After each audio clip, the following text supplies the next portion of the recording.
Welcome to Security and GRC Decoded, the podcast where security, governance, risk, and compliance professionals, CISOs, executive leaders, and practitioners can stay ahead of industry trends and challenges. I'm your host, Raj Krishnamurthy, founder of Compliance Co. Join us twice a month to bring you expert insights, actionable strategies, and real-world stories to elevate your security, governance, risk, and compliance programs. Each week, we decode the complexities of GRC to help you make smarter decisions and drive innovation in your organization. Let's dive into today's conversation. Welcome. Welcome to another episode of Security and GRC Decoded. I'm your favorite host, Raj Krishnamurthy. Today, we have the awesome Charles Nwatu with us. Charles Nwatu has more than 20 plus years of experience in running security and GRC teams. He started as a programmer, had some illustrious career companies like McAfee, LinkedIn, and recently at Netflix, where we ran security, GRC, engineering and assurance practice. Charles, welcome to the show. Thank you, Raj, for having me. It's glad to be the first time on here with you today. Charles, I wanted to maybe let's go straight into the topic. What is your hot take? You've been there, done that. You've run the GRC teams. You've been in security engineering. What is one hot take in security or GRC that you have? The hot take that I'd like to put on the table is that I don't believe that GRC should be inside the security function.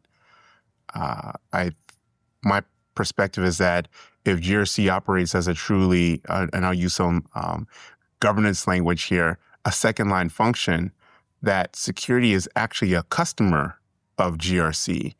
And how do GRC teams get better at sharing the data and insights to improve their decision making for their customers, like security, privacy, and things of that nature? So that's my hot take, whether or not it'll stick on, but I think it's an interesting conversation to have around GRC and the larger enterprise risk management with regards to security. So what you're basically saying is, in some companies, especially in large established banks, GRC is its own independent function. And then in addition to that, they have GRC being done as part of the cybersecurity teams as well. And your point is, we should take it away from the cybersecurity teams, make it part of this bigger umbrella called GRC. That's what you're saying. Correct. Okay. Yeah. And my other hot take would be GRC to me is continuous activities. Really, and you and I have talked about this before, it's like GRC plus assurance. It's the evidence provided that allows a company to be confident in the investments that are happening in a security program or the engineering investments that are happening on your privacy and compliance side. How do you actually take that to help drive business decisions or demonstrate business impact in the larger company? Got it. And I think the central thesis, if I understand right, Charles, on why you're saying this, is that you're saying that GRC, number one, is an independent function, and let's make sure that it is. That's point number one. Point number two of what I'm hearing you say is that it's not just a technical or a technology function. It's about how do you effectively make business decisions. So allow it to be. Is that correct? You nailed it, Raj. That's correct. My question then is that I think this is a common back and forth that we keep going on, right? Which is, let me get to that question, which is, how technical do cybersecurity GRC teams have to be? Good question. They need to be more technical than what they are now. And, as you're fully aware with what Compliance Cal is doing, there are a lot of GRC teams that are building engineering functions. And the whole GRC engineering push over the last couple of years, it's interesting to see the transition of folks being open to, well, how do I not just automate the work that I'm doing, but how do I take the data that comes out of this automated work or leveraging technologies like AI to help improve decisions that are being made by my security practitioners or my privacy practitioners or my compliance practitioners. That's the next step in that evolution in terms of how technical it has to be. Well, technical enough to be able to get an API call and pull data and run local data yourself. If you're able to use some type of pandas data frame and know how to slice and dice data. I think there's elements to that that can be very beneficial for GRC teams to be able to have versus relying on potentially your security engineering team broader, or maybe your data engineering or data platform team. Got it. But the one challenge that I can be wrong on this, Charles, but the one challenge I see whenever I see a GRC team as part of, let's say, uh, a separate office, sometimes you see them in legal, sometimes you see them in this risk, wherever they are, they tend to be absolutely less technical than what you just said, right? So, is there an inherent conflict between what you want it to be versus what it may become if you move them to a different sort of org? I don't believe that the placement of the team should impact their ability to be technical or not. Part of that is, does the team have the access to the data to actually do what they need to do? And part of this is also the mindset shift, like with the GRC engineering work that you're saying is not just, we want to be audit driven or compliance driven or task driven to do this type of work as well. How do we start building systems? How do we start building services? How do we start building platforms that enable us to do our job? So I think that's why part of it is co-located in terms of it being within like the same team, housed within the same team. Whether that's I don't believe it should sit under legal, but I think what makes sense for that particular business, I think is what is appropriate. But I do think there's a level of technical capability that is needed in GRC engineering teams and GRC practitioners to take GRC to the next level. And I've said this before, I think the DevOps experience that security underwent sort of left GRC behind. And so how do you then bring that DevOps experience to the GRC domain and pull that, you want to call it shift left concepts, to this particular area? I want to come back to that. I think that's a very interesting point, Charles. I want to double click on that. But before I do that, I want to, looking at your experience, right? You ran security and to some extent sort of compliance engineering at LinkedIn, Twilio, Stitchfix, and then at Netflix recently, right? Is there Yes. a common theme of what you're, and all these are technology companies, right? Is there a common theme of how technology companies approach GRC versus others, in your opinion? So if you have like a sliding scale, it's already challenging enough if you're an engineering dominant organizations to be a security team. Because you hear the ratio about how many security practitioners to engineers. But then if you think about like from a compliance standpoint, if you're asking folks to do some form of governance, risk compliance, and assurance activities on top of security, you're almost even left behind on that, unless you have mandated things around like maybe your PCI, your SOX, like your standard playbooks that you see everyone talking about that I can get this within 2 days or 2 hours. That's probably the driving factor, where before is how do you think about the relationship of your governance activities with your engineering principles? Like, is there an alignment there in terms of like the rules or the unwritten rules about how we operate as a business? And how do we enable the rest of the business to understand that, to make those decisions easier to perform? Okay, got it. And what do you think is the general view of leadership within these companies when they think about GRC? Unfortunately, I think it's dependent on the field for that business. Like I have a sentiment that the folks that I've talked to, some of the financial sectors, like there's a big tie to how do we think about the governance and risk and the security of the work that we do because of the sheer type of data that we're processing versus healthcare or medical tech. In some industries, it's, we need to do enough to get enough done. And that might be the appropriate investment, but how do we do that in a way that enables, like I said, business decisions, whether it be on the compliance side, the risk decision-making side, or the governance side? Because at the end of the day, whether you're in a big fintech or a small startup, like your goal is to have some level of assurance and trust, whether your competitors are looking at you and determining whether or not, like, are you a trustworthy platform, or actually do you have a secure platform? And so I think as a customer to these platforms, you're going to be asking, well, like, do you protect my data in a particular way? Like, you're trying to build that continuity so that people's like, yeah, we like to use your platform because we have like this understanding, this assurance, this trust that you're going to do what you're going to do about the product or the platform. Okay.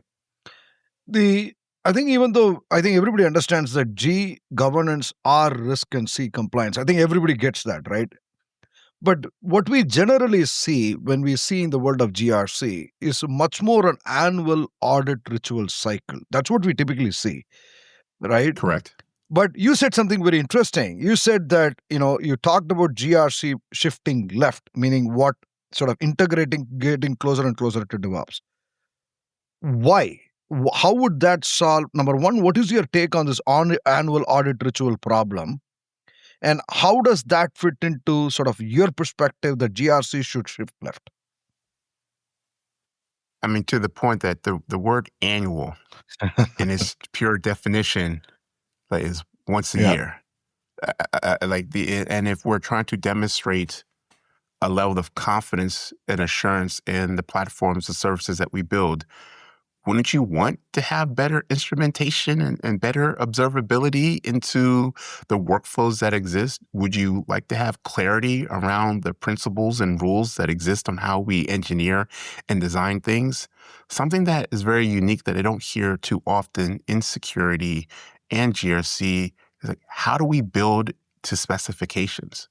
Like, what are the specifications that we actually test when it comes to authentication mechanisms? And do we do that in a way that makes it easier to provide those findings to another company? It's like, yes, you can trust us, which is a more of a subjective feeling, but here's the assurance through the types of test cases we run and the specification that we either have developed or extended about our identity. So to me, that goes back into like the governance work and how do you shift that into a more programmatic, pragmatic approach. So like you said, like annual, like I don't want to know that my tires are safe one time a year. Like there's a reason why we have tire pressure monitoring. Like it's constantly making sure that you have the proper pressure in your tires when you're on the road. I want to make sure, like as a company, I want to make sure that we're doing well within our security program constantly. And what does that look like? What are the data points we need to collect, et cetera? And when you put it like that, right? I don't know how anybody can argue against it, but the reality is that most of what we do in the industry is not as continuous as what you want it to be, right? I mean, today it is still extremely discrete and the frequency is very, very sparse. Why? Where is the gap here?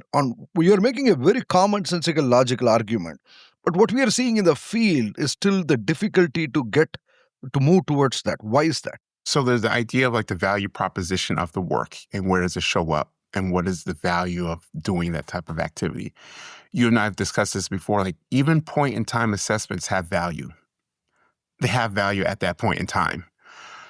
Continuous, which is day to day, where they're second by second, like maybe there's a sliding scale here. And I do believe there's a sliding scale.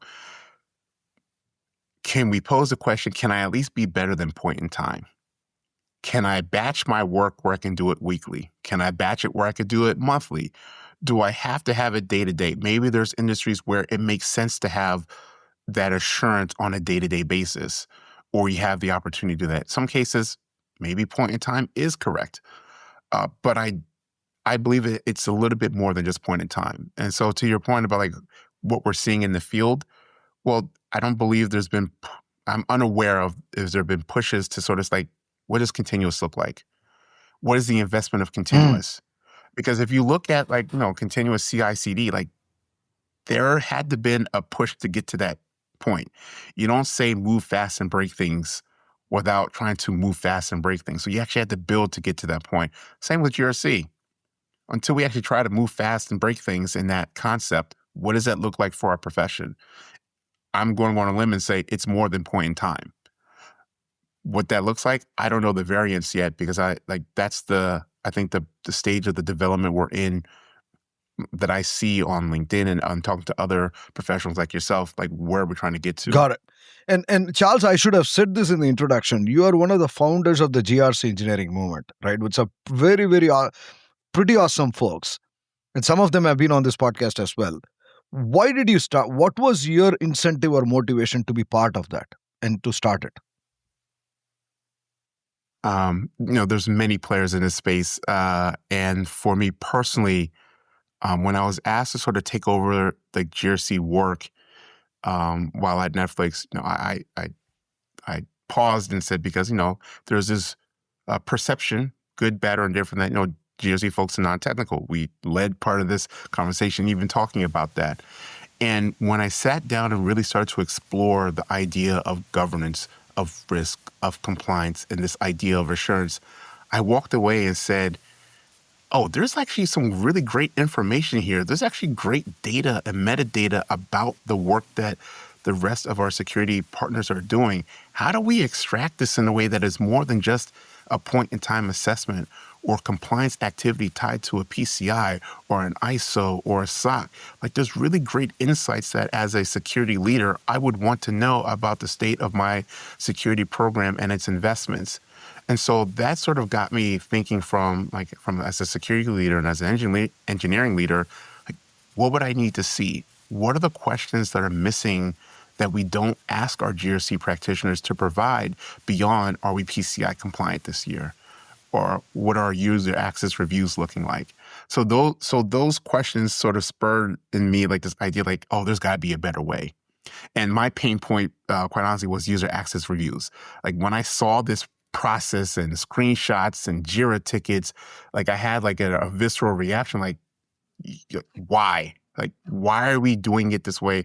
How are we doing this way? Is there anything better that we can do than this way? There has to be. So that's where the sort of the genesis for my spirit came from, to say, like, okay, there's got to be something else. No, I think we can all agree to that. In 2025, we are doing screenshots doesn't bode well. But the one thing I want to ask you is that how do you, as a leader, you've built these GRC engineering teams, you've built these security engineering teams. How do you demonstrate the value to the leadership in terms of how they should make investments in this space? Now, how do you sort of communicate this to them? This is probably the tricky area, because I think part of this is, how do you talk about risk? And even in that space, with all the work that's going on with the cyber risk quantification, and I will say more openly, like, the decision science around decision making, I believe, is what makes GRC, I think, unique in this aspect. How do you bring your governance, which you can maybe you identify as your rules or your unwritten rules within the business, along with how you talk about risk and the impact to the business operations of risk? And then what are the things that you're being held compliant for, whether it be from obligation or self-imposed? So how do you bring all those things together in a way that, as a leader, that I can say, what are my KPI metrics or whatever measurements you're looking for? And I'll admit that it can be challenging, because most of the times you look at GRC as an activity. We successfully got our PCI, check. Like, there's a tangible outcome, but sometimes we don't understand, well, how do I use our user access review process to understand our onboarding and offboarding of accounts within our systems? As a leader, what are the metadata, like how many users have that access? Should they have that access when we think about like our role-based and zero trust type of strategy? Like, so there's elements of that data that can be used as a security leader to inform other parts of your security dashboard or your security insights.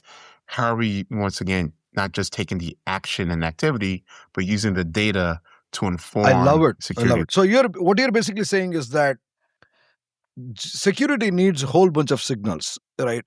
And GRC can produce an enriched set of signals. In some cases, I can claim that nobody else other can, right? And I think that's what you're saying. So these are very high fidelity signals that can go from the GRC team back into security for a better security posture. Correct. It's the feedback loop. It's a feedback loop. Once again, going back to like the technical aspect of the conversation, like, GRC practitioners have to be able to extract the metadata of the services that are around them, without potentially having the need to lean into those individuals that are owning those systems. Now, I understand scale and size of your GRC team will always play a role, but I think if you have the right GRC archetype, they can do that on behalf of a larger organization or behalf of the GRC team. So when you start pulling in the data, then there's the analysis of that data to then either drive your governance, to drive your risk understanding, to drive your compliance understanding. And most of the times you hear GRC talked about more of a reactive nature. And one of the elements I've been trying to push, well, how do you talk about it as an opportunistic way? Can we talk about our governance in a way that when we onboard a potential M&A, that we have confidence that our rules and understandings of how we do our cloud infrastructure makes it a better bet for us to do that? Because we can go do not just, we can do a point-in-time assessment that will lead to a continuous assessment of this new entity coming into our environment. And we can overlay our governance, we can extract our risk, we can figure out what are the things we need to be held in compliance with through our engineering efforts we've made in GRC. That's opportunistic. That's not reactive. It could be part of an M&A approach. Got it. And when you think about GRC, Charles, do you make a distinction between the product life cycle and the IT security life cycle? Sorry, say that again. Do you make a distinction between the product life cycle? What I mean by that is how products are developed, delivered, right, deployed, especially as a continuous process, right, that the product teams and the application engineers do, versus back office security, right, your SaaS applications, your back office applications. Do you make a distinction in terms of how you approach from a GRC perspective? I think there might be subtle nuances because it depends on the audience that you're serving. My experience has been on the product side, you're going to have either product managers, you're going to have engineering leaders that are going to have particular cadences that they're going to be engaging in. On the back side of the house, you're more serving the larger business. So there's probably security services or data instrumentation that you would do differently because of the audience that you're serving. So I think there's nuances there, but it's probably an area that I probably would dig a little bit deeper into to figure out more. Okay, got it. When you talk about GRC engineering, where should GRC engineers sit? Ooh, that's a good question. I envision a world where they're just part of your security team, like the elements of GRC engineering in terms of your heavy cloud infrastructure team. Like it's built into what a cloud engineer does. It's another attribute. So maybe there's two ways to look at this. You can have GRC practitioners that potentially may want to graduate into maybe doing cloud, or they may want to stay using their technical skills to do the GRC assessments of cloud. Very nuanced there. I know I'm being semantics on the language, but where they sit, I'm not sure. I don't know if I have a preference either way about where they sit. I think it's more about the impact and business impact that they do with their work right now. Okay. So, but I think when you started, your position was that GRC should be outside of cybersecurity. But Correct. Do you expect the GRC engineering to be part of the GRC team, or should they be outside of the GRC team? So I think this comes to a point does GRC engineering still become a thing where the practitioners are just engineers that have GRC attributes? So that's what I say. To me, it's like semantics. Like in the long run, I think there's a place where the GRC practitioners, when they sit outside, are more about the aggregation of all the data points. They do all the analytical thinking of all the data points that are being collected or performed by a security function or a GRC function. There's this distinction, a separation, at the second line. Whether they sit in a security org, my preference is outside, but that was more of my long-term vision of what Charles would want to do. But if they sit within a security org, I see these folks playing very close with, how do you do this within our AWS or GCP or Azure? How do we do this on our application security side in our CI/CD world? I envision those teams getting closer, and I always forget to say this, the privacy folks, there's a lot of data protection work that highly aligns with GRC practitioners, and how do you bring those worlds together? So to me, I understand why they sit within security, but I think there's an analytical part that sits outside of your traditional security engineering team. Got it. And I want to double click on that a little bit, Charles, which is what differentiates a GRC engineer from a security engineer or an application engineer or a platform engineer? In my mind, I don't think there is none. I think part of this right now is just the distinction that GRC can be engineering. Beautiful. Just the discipline, just it's an engineering discipline. Correct. But the practitioners at the end of the day, what makes a cloud infrastructure person not understand how to think about like the GRC requirements and controls?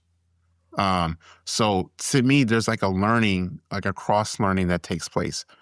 And I hopefully would love to see these skill sets more ubiquitous across security practitioners to some degree. Like if we make it more accessible. Now, may not work. That's like my bet. If not, then we'll always have a place as GRC engineers to sort of build that those platforms, those services for the rest of a security organization or an engineering organization or a larger business.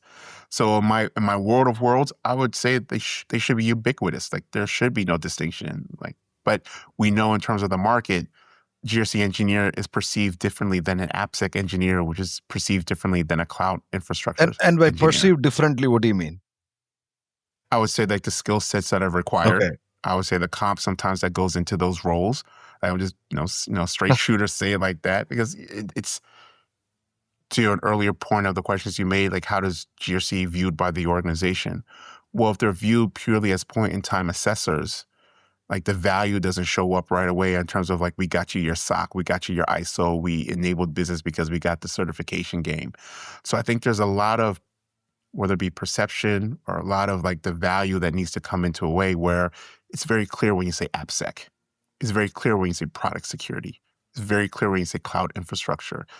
You get that from your traditional engineering infrastructure organization. But when you start saying like GRC, you're like, huh? Like where do you all show up in this? Oh, you're the audit folks we see once a year. You guys make my lives like challenging because you're telling me to fetch this information and everything else.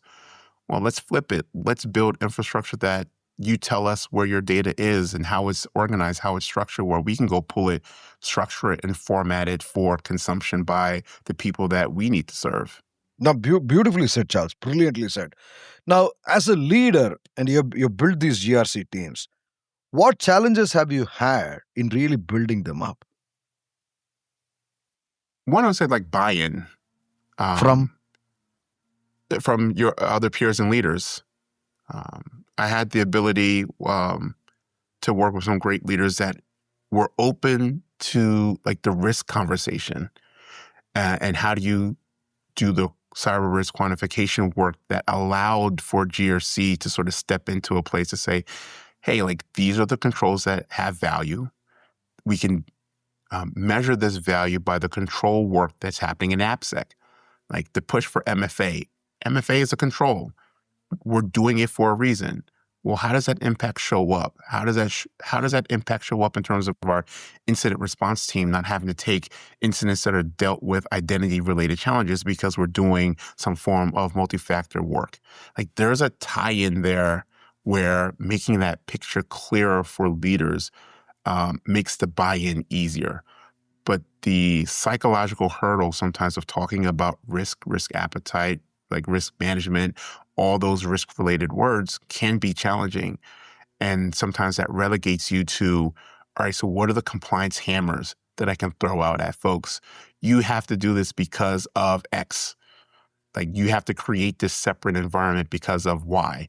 Like how do we, where appropriate, move away from that type of language and saying, hey, we're incorporating this because it enables us to demonstrate this control, which may help us address this class of attack from an AppSec perspective or cloud perspective, and we're going to monitor that through our GRC function.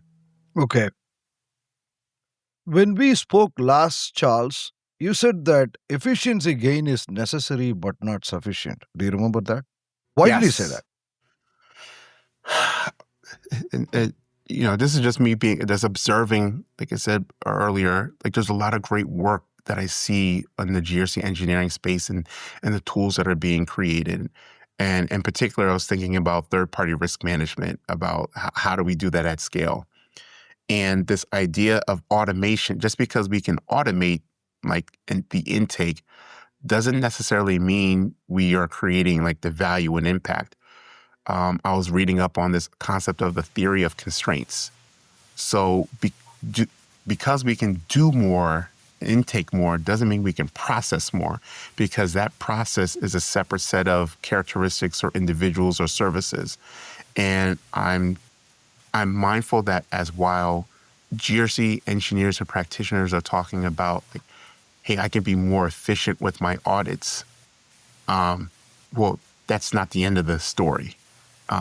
If you're efficient with your audience and you can do more of your audits across different infrastructure types and data types, and maybe you're including more now privacy and more data protection, well, what are you doing with that insight now? Like, you now have a trove of information. So how are we now compiling this and analyzing this to either help inform, hey, security leaders, this is what the investment on our AppSec team has yielded us. Hey, cloud infrastructure, great job on X because it's yielded us some returns here that we're seeing. Like, how do we start changing, once again, the language of the output of the work that GRC practitioners do from a task base to more of an analytical, how do we provide insights to the work that our peers are I think doing? that's brilliantly said. I think the Mosi Platt, who you very well know, I think said this brilliant. I mean, he actually said something very similar to what you said, which is that I think there is productivity savings and there is value. And the argument he was making is very, very similar to what you're saying, which is if it takes me 100 hours to take screenshots, I can do some automation, and I can maybe make this in 40 hours. And that's great. The question is, Yes. what am I going to do with the 60 hours? And more importantly, is by doing screenshots, does it push me further into the next level of maturity? Or should we fundamentally think about how we collect these evidences and process these evidences? Which is exactly the point you're making. That's brilliantly said. Correct. And I'll even expand, and I love talking to Mosey about this. Even with the 60 hours net difference, does that enable that individual to go do something different? Or even with the screenshots they're taking, if it still goes back to the team, even gaining those 60 hours, if that individual still has to go back to the same team, or is there truly a net value there versus I just condensed and sped up the front loading of the work, but the processing, like I talked about, the constraint still exists within that team, AI driven or not? Totally. Brilliantly said, Charles. Charles, what do you think is the current state of GRC tools? I think everyone's trying to find their place. The marketplace, there are many tools out there that are trying to solve, I think, the first step of the problem, which is the automation. I think there are some platforms that are moving into like the workflow elements of how do we make it easier to move data. I can't remember who I was talking to, but I made an analogy like back in the day when SOAR for the detection and response domain came into being. Some of the same principles you can apply to GRC, like something either happened, I need to go collect something. Can you come pull it back? Can you analyze it? Like, tell me what it is, store it. Like, a lot of these functions in a weird way are very similar from a process mechanism. I think companies are trying to figure out how do we leverage these informations once again to provide some value beyond that. We can automate and get your SOC 2 in X. You put whatever time you want after that. So I think that the industry right now, there's a lot of innovation going, but I don't think there's a market leader in terms of like what's next. I think there's a lot of companies building like the automation workflows, but where's the analytical part that comes with the collection of that data set? Got it. And I think you beautifully said, I think you're basically taking two parts, right? One is the security orchestration, automation, and response. So if there was something like that for GRC, maybe we should call it GORE. You should create your own Gartner quadrant or something, Charles. And then the second part is that, okay, that is about taking data, processing data, but where are the insights, right? And how do you sort of provide the analytics? And I think you're saying that it is still evolving, I think, in this market. Yes, and I think that's why you can still have GRC teams function that's saying like a spreadsheet is still powerful to me because it's still like I can still control the efficiency, the impact, the correlation, the metrics, the analysis with a highly fine-tuned dashboard. Totally. And that's why I said in some cases, that is warranted. So that's why I said for GRC, the scale is a little bit different because depending on your size and what you need, you could be as powerful by using a spreadsheet to all the way to a full orchestration platform. You just have to figure out what problem you're solving. 100%. Beautifully said. Beautifully. I think look at the functional value, right? But the one question I want to ask you is that for the last 25 years, GRC platforms have sold on the single premise that you don't have to use your spreadsheets anymore, right? And do you think that, but unfortunately, the challenge is also that they don't go deeper in terms of some of the engineering aspects of what you're talking about, right? Do you see that as a challenge, and do you see the consumption of data for GRC changing from user interface, right, the traditional user interfaces, to something else, where especially in the chat GPT and the Claude world, right? Do you see that changing? Insightful question, Raj. You got me thinking. One way to possibly think about this is the idea that the interface of the data will change. Like you said, like Claude, Chat GPT, and all those things. Well, if we build like the GRC data lakes or the GRC data stores, then in theory, you may not need to have the spreadsheet. It could be natural language process driven, where like, tell me about X. Show me all the users who had access to this PCI environment over the last 30 days and put that into a report that has maybe some CSS like controls to make it look pretty. But I don't think we're there yet. Well, I would love to understand where people are pushing us in that direction, because I think that changes the way GRC practitioners would engage with the data. If the data was in a format, a store, that if all they had to do was ask it a question or type out a question, and whether it be natural language processing, and it just gives you the information and you had confidence in the return output, I would go on to say, like, maybe you don't need the spreadsheets anymore.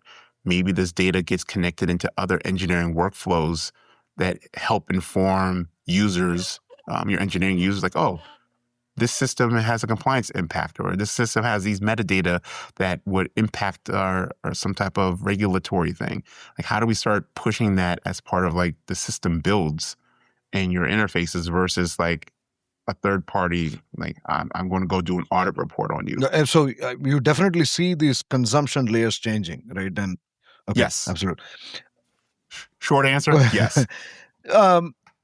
I think you made a very interesting point when you were talking about GRC engineering. So one part of it is about how do we take the data that exists, make sense out of the data, right? And whether it is satisfying compliance or whether it is quantifying risk, right?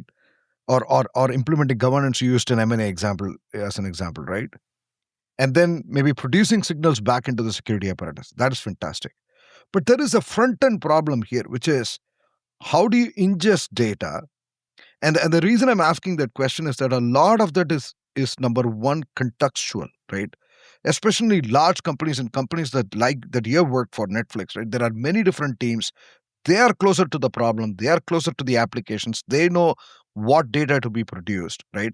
So what do you see as a separation of duties of what the GRC team should do post-ingestion? And how do you, as a GRC or a security leader, enable those teams to become productive in what to ingest? There's just the proverbial saying, connecting the dots. And as you collect this information, I think GRC practitioners understanding the risk, whether they be business-driven or technology-driven, while they may not have the direct insights into the teams per se, the workflows will highlight what's important and what's not. And then once again, I think there's a project program management component of this, where how do we work this into like whether they're a GRC system or their what's the word I'm looking for? Sprint system, where we can help them from the security and compliance and maybe data privacy side, help them understand like what are the important things to work on if you only have a set amount of hours to work on. And I think there's that feedback loop that comes back from the customer side of saying, well, actually, this is not the thing we should be working on. Here's the context with that. So I think part of this is also creating the platform to actually have that engagement where right now, I think we're sometimes sitting on the outside. And then we interject when we know it's very particular to certification X, compliance thing Y, because we know that that's very deterministic. But how do we get to a point where we can just ingest and understand information where we can be more proactive and saying, like, is this, we're proposing something, we're learning from you based off of your signals back. So we're sending you a signal, you're going to either validate it or not, you want to send it back. So I think this is like a bi-directional communication where it's more of a partnership. But I'm just trying to figure out, like, how does that work at scale? I think that would be the other question. Like, how do you scale that? But the idea that I need signals too. Absolutely. And versus just it's a PCI audit time or it's an audit in general time. That's the only time I get a signal. That's not continuous. Going back to your earlier question, like annual. Like, I don't want to see you just once a year. There's signals that we need to be using throughout that can inform the state of risk and the state of security. No, I think you're in my opinion, you're absolutely spot on, because so for example, I think most of our infrastructure has become much more evolved today, right? I think we are all in declarative infrastructures, right? That we can automatically reconcile. At least I think that's a big promise of cloud and Kubernetes and things like that. And a lot of this can be for a better security posture. It can reflect on the past data, especially curated past data that can be presented in the form of heuristics as part of your incoming admission control process. And GRC is nothing but the curated past form of data that is extremely enriched and very focused. Correct. So I agree. So I think fantastically said, Charles. I love it. The one challenge that I've always heard from customers when they move towards GRC automation, GRC engineering, is that GRC is extremely contextual. That is true for security as well, but that is true for GRC as well. So the one size fits all actually does not fit anybody. Correct. I'm interested in getting your take. How do you think about these problems and in terms of how to solve, right, as you stand up a GRC practice? Yeah. Thinking about this broadly in terms of the experiences I had, like, one of the few things is really understanding how does the business works. How does the business make money? How's it, like, what is the role of engineering in that? What is the role in finance? Because the thing about GRC, it's not just serving security and engineering. There's also business workflow parts of this that come into question, because you have enterprise resilience and continuity as part of that conversation, along with your governance, your risk, your compliance, and assurance. So there's these different fields that you just have to think about holistically. How does it all come together? And so, like, if I had to go back and relook at where I would do this again in terms of, like, what would I do? I think the first step was going back to the risk, like understanding what are the things that the business actually needs to perform. Like, and then from top of that, okay, then from a risk standpoint, what are the assets that support that? Then those assets potentially are deployed and have vulnerabilities or have systems and services. So then you enumerate, you catalog them. And then to some degree, you're going to do some type of prioritization of these particular assets. So that's one view on the, like, internal infrastructure. Then you have, like, the third party side. There's third party, first party that you use as part of making business go. Do you have an inventory of those things? How do you assess the risk of how those platforms are configured to enable your business outcome? That's a whole nother line of work. So to me, like, as you start thinking about the business objectives and then what are the engineering, security, the data protection, the privacy components that enable that, you start to deconstruct and attempt to make simpler systems show up that you can address more directly, because a lot of these things are complex. So, what's the first thing? What you do with complex things? You try to break them down to more simpler components. So that would be my thing, would be thinking about the business outcomes. What are the things that support that?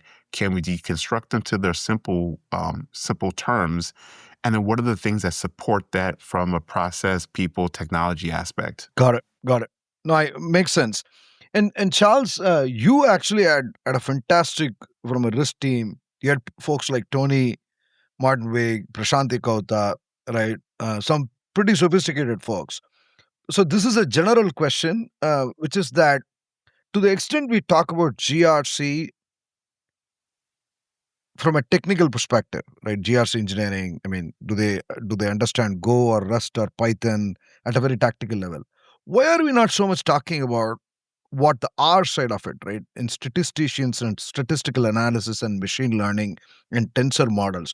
Why are we not having that conversation at all? Or am I missing something here? I don't think you're missing something. I think there are folks having the conversation. I think I love Tony dearly, and I think he's providing some conversations in that space around how folks should think about just performing cyber risk and talking about cyber risk. I mentioned earlier the idea of decision sciences and decision making. The idea of how do you model data, how do you clean data, how do you do exploratory data analysis, that also exists in the risk side of the world. Once again, going back to that, the proverbial connecting the dots. How do I take the data that we have from a risk standpoint? How do we articulate our risk statements from a business impact perspective and tie that to the compliance work that happens, the governance work that happens, the security investments that are going on, the engineering designs and development that's happening. So that as a security leader, I'm talking as close to apples that I can in regards to the things that we prioritize to do and the things that we're not doing, and then the rationale behind why we're not doing that. So if you can get better consistency around connecting those dots across GRC, your security engineering, your larger engineering organization, and rest of business, it becomes very clear, I think, like how your investments will show up in the potential impact. And something that you brought up earlier, you mentioned, cloud and everything else. The non-engineering side, where I think that the natural language processing of the GRC shows up, it's like on the finance and marketing side. Like, how do we enable, once again, there's risk and compliance on that side of the house that may not show up the same, whether you're building a GraphQL endpoint or you're building a service. It's going to look different. So that's why I said GRC practitioners are very unique, that there's, the technical nature of it is technical. That technical can show up, whether it be doing Python or even how you do surveys to get folks to answer questions. All that to me is very technical. It's just applied differently. Got it. One of the challenges that I see is that in the world of finance, if you want to take metrics like return on net assets, right, RONA or whatever, there is an underlying foundation on which this is applied, right? A simple process of GAAP in terms of chart of accounts, what is debit, what is credit, right, and a statement of an operating procedure around it. The challenge that I see with metrics, whether it is risk or compliance, right, and particularly risk from a cybersecurity perspective, is where is the chart of accounts? What is the commonly agreed upon language for cybersecurity? What is your take on that, Charles? One of the things that we talked about earlier was specifications. So without clear specifications, it makes it really challenging to know what to measure. And in the security field, I think there's an opportunity to be clear on what are the things that we're measuring so that you do have those foundational things that carry over to security program to security program to security program. Whether it be everything from your AppSec deploy work, and I know there's like work in DORA and things of that nature. And this is the DevOps DORA you're talking about? Yes, okay. Yeah. Correct. To, I know folks may align with this, like maybe this NIST CSF, or there's NIST regulations that align to that commonality. And I think the challenge there is that security practitioners can sometimes tend to feel like we're unique and different. And maybe that uniqueness and difference is causing the challenges in terms of how do we talk about the work that we do and measure the work that we do so that others actually understand it. Like, we may understand that well, but does that translate well to other folks? Which is why I think grounding the work in risk is the foundation.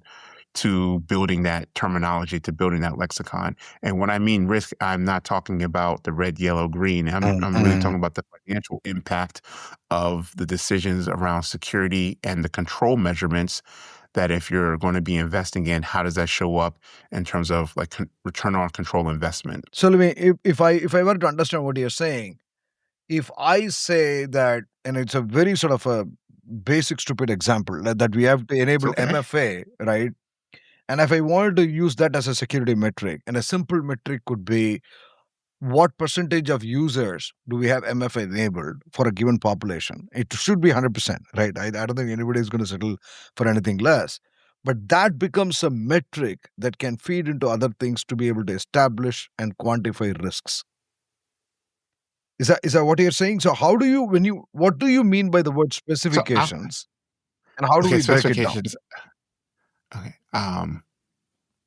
So I like the example at a high level because like MFA, like people understand. But as a security leader, I would maybe push a little bit and say, yes, I would love 100% MFA, but I know that's not actually a viable option in some cases. So for the systems that actually have revenue impact to revenue, what are our secondary control factors for MFA there? And what is the percent of not just coverage, enforcement, and actual like reliability? Because it's not just whether or not the control exists, as you're fully aware.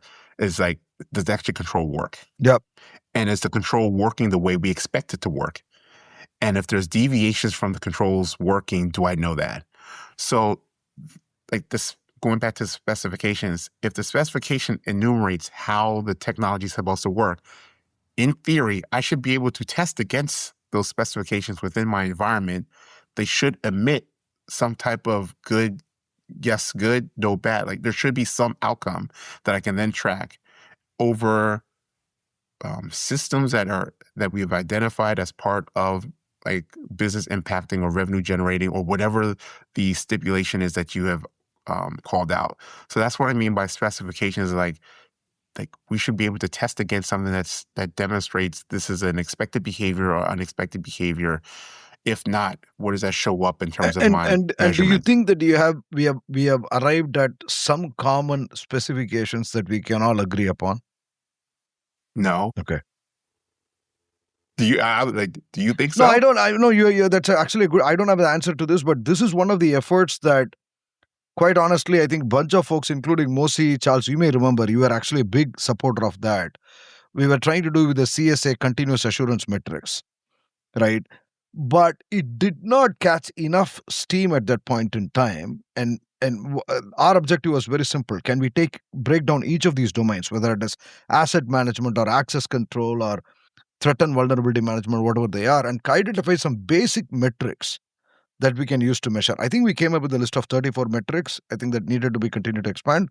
But that was the first attempt towards that. But I'm not aware of any other thing where we are trying to come together as a community to define those specifications. One, I probably want to go back and revisit those specifications, those metrics to see what you all are measuring. And I know there's been work that myself, Justin, some other folks with like our SHORE framework for third-party risk management, where we're trying to think about like what are the minimum set of controls that you would want to have for this, whether there's come from your SOC 2 or whether like we don't care. Like what are the core things that every business may inquire about when it comes to dealing with a third party? Like it's very similar to what you're saying. Like, okay, are there a set of metrics across these domains that you can distill? Like what would be at least the minimum viable that you would want to know? And then everything on top of that's additive. But what's like if it's the core 30, like what are those core 30 that are consistent that if you came to me and I came to you with my 30, we should be able to exchange exactly. And have a level of not, once again, we get to move beyond trust, which is a subjective behavior and activity, to like you can assure it programmatically by testing and enumerating or taking the deliverable I've given you and validating it and saying like, okay, Charles, I trust your 34 metrics. I know in order to get to this point, you're measuring, you're enumerating, you're doing whatever that's happening. No, brilliantly said. I think maybe we should I would love to get a link to the Azure framework and third-party risk management that you talked about. Maybe put it as part of the podcast so that Will do. folks can see. But one thing I definitely I would be remiss if I don't ask you this question. Mosi says that third-party risk management is an unsolvable problem. Have you ever had this conversation with him? Yes, I Why have. does he say And that? I told. And what is your take? I actually agree it's an unsolvable problem. My goal is just to make the problem less messy. But why is that an unsolvable problem, in your opinion? Or in his opinion? I won't speak for Mosey, but Mosey, I would love for him to chime in on this when we post this. But the accessibility to third party is so easy. Like anyone can bring a third party into some degree in some organizations, whether they're using their employee domain account or potentially moving data from their laptops to, hey, I want to go try this thing. That's just how easy it is. I go, I see this new thing, I click, I sign up. Okay, I can't use my domain account. I'm going to use my personal account. I may have some data on there. I want to go test over here. Ooh, this works great. How do I bring this back to my larger team? My larger team starts playing around with it. Now you got a new product that's part of a workflow that exists in making decisions within the business. It's so easy to bring something on board within an environment. So scaling this is hard because there's so many apps that exist on a day-to-day basis. How do you regulate that? So I know like the way I look at this space is, well, if we know that people are signing up for these things, how do we make it easier through the procurement process that we get awareness? Can we at least get visibility? Can we then start understanding the data proliferation that comes with having access to all these types of third parties?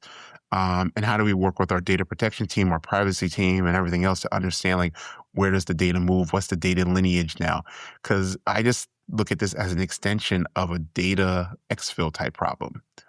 It's nothing against these applications. They all exist to serve a workflow. It's like you're going to need data to make that valuable as part of the workflow. So I think part of it's just that it's never ending. Like I don't expect this to end. I expect there's going to be a new whiz bang SaaS application that someone's going to like, want to put their data in it, and then it becomes a thing. So part of it's, well, how do I just give visibility? And then to our previous question, if there were controls and measurements that they could share out that would give me assurance around what they're doing in their platform, it makes then that conversation different.